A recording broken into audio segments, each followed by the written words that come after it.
Hello everybody and welcome back to Tiếng Anh Nghe Nói lessons.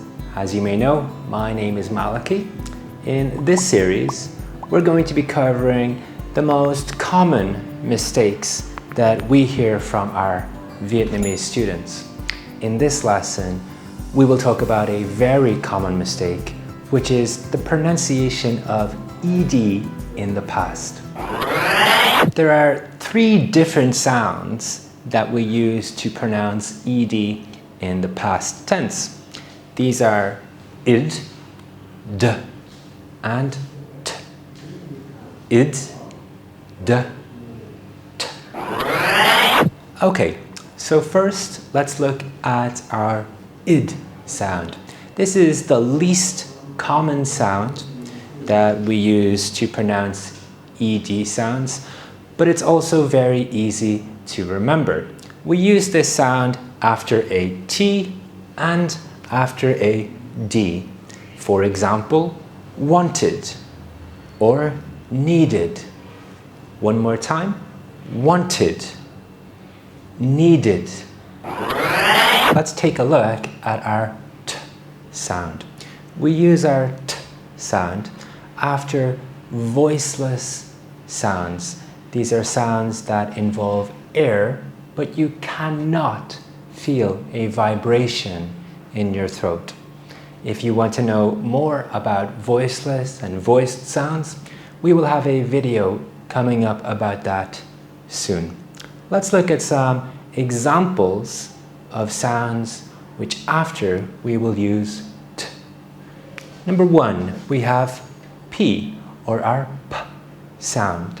For example, helped, helped. We have K, for example, cooked, cooked. We have sh, for example, washed, washed. Next we have ch, for example, watched, watched. We also have our S sound, or here a double S, S. For example, kissed.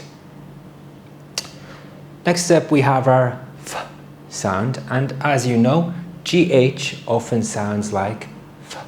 For example, we could say laughed, laughed.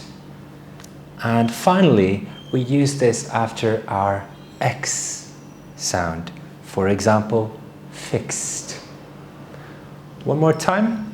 Helped, cooked, washed, watched, kissed, laughed, fixed. Finally, guys, we have our D sound. We use this to pronounce ed for all other sounds that are voiced. We use this for all of our vowels. So we have many words in the past tense that end in d. Let's take a look at a few examples. First of all, we have j, managed, managed. Can you hear the d? And next we have our L sound, l, cold, cold.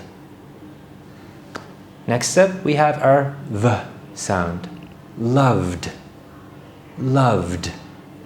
And finally, we have our M sound, claimed, claimed. Okay guys, as always, thank you so much for watching this lesson. I hope you found it useful and you can now pronounce ed sounds in the past tense with more accuracy.